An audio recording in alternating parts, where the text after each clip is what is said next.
আপনাদের হুজুর কেবলাকে, পীর সাহেবকে ডিপোজ করা হয়েছে, পালায় যেতে বাধ্য করা হয়েছে, আপনাদেরকে যে এখনো জেলে যাইতে হয় নাই, এইটা শুকরিয়া আদায় করেই তো 6 মাস চুপ থাকবেন। আপনার চিৎকার চেঁচামেচি করছেন কেন? উস্কাচ্ছেন কেন ছেলে পেলেকে? এর মানে হচ্ছে নিজ দায়িত্বে উস্কাচ্ছে না।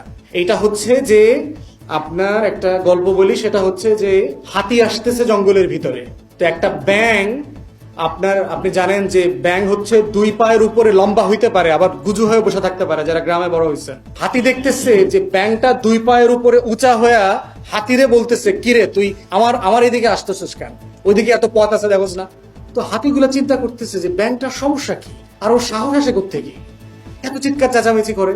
তো সে তার ছোট হাতির বাচ্চাটারে বলতেছে যে ব্যাংকটারে একটু উঠায় দেখতো কি অবস্থা। তো সে সুট দিয়া ব্যাংকটা উঠায় দেখে সে $10 একটা নোটের উপরে বসে আছে।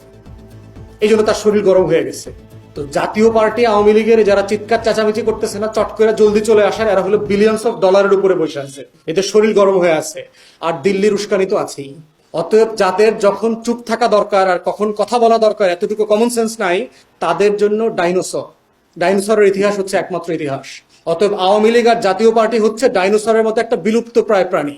এদেরকে নিয়ে কথা না বলে দেশের মানুষের স্বার্থ সুবিধা নিয়ে কথা বলেন। দেশের মানুষের কিসে কষ্ট, কিসে ভালো, কিসে আরাম, ডেঙ্গু নিয়ে কথা বলেন। বাংলাদেশে শত শত মানুষ মারা যাচ্ছে গত কয়েক সপ্তাহ ডেঙ্গুতে, কোনো আলাপ নাই। আমাদের পরিবহন খাত নিয়ে কথা বলেন আপনারা, কোনো আলাপ নাই। টকশোতে দেখেছি, আমরা বারবার বলছি, ভাই প্রতিদিন একই খিস্তি খাওয়ার কেন আমাদের গাইতে হয়? চুপ্পু থাকলো কি থাকলো না, সংবিধান লিখিত না পুনর্লেখন, দেশের প্রত্যেক দিনের ভোগান্তি নিয়ে আমাদের আলোচনাটা চেঞ্জ করা দরকার। হাসিনা কেন পালায় চলে গেল, এই আলোচনাটা নাই কেন? হাসিনার 16 বছরের গুম খুনের আলোচনাটা নাই কেন? 1612 জন শহীদের তালিকা নাই কেন? এই পরিবারগুলোকে আমরা চিনি না কেন? বাংলাদেশের কোন কোন ছেলে মেয়েটা কি আন্দোলন করলো, হাত কাটা গেল, পা কাটা গেল, অন্ধ হয়ে গেল, তার গল্পটা আমরা জানি না কেন? অতএব যে বিষয়গুলা, কত টাকা চুরি হয়েছে, শেখ মুজিবের জন্মবার্ষিকীতে যে 400 কোটি টাকা লুটপাট হয়ে গেল, আরেকজন 1700 কোটি টাকা লুটপাট করে নিল, বাংলাদেশ ব্যাংকের গভর্নর বলছে 17 বিলিয়ন শুধু শেখ পরিবার আর এসালম লুটপাট করছে, সে আলাপটা নাই কেন? প্রত্যেকটা মন্ত্রণালয় ধরে ধরে কেন সাংবাদিকরা দুর্নীতির প্রতিবেদন বের করছেন না? ডিজিটাল বাংলাদেশ করবার নামে যে বাংলাদেশকে ফকির বানায় দিয়ে গেছে, লেজে গোবরে করে দিয়ে গেছে এই রাষ্ট্রটাকে গত 16 বছর, সে আলাপটা নাই গণমাধ্যমে। অতএব আমরা গণমাধ্যমের ভাইদেরকে অনুরোধ করব, দয়া করে পতিত স্বৈরাচারের ডাইনোসর নিয়ে আলাপ করেন না। It's gone case, done and dusted.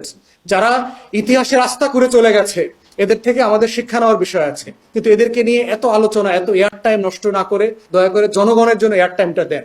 আপনার ফুটপাতের অবস্থা খারাপ, খুন খারাপই হচ্ছে মহল্লাতে মহল্লাতে, ডিশের ব্যবসা নিয়ে, নেটের ব্যবসা নিয়ে, ময়লা আবর্জনার দখল নিয়ে, কোথাও কোনো আলোচনা নাই। মহল্লার প্রত্যেকটা রাস্তা ভেঙে চুরে খারাপ অবস্থা হয়ে আছে, ময়লার ভাগার হয়ে আছে।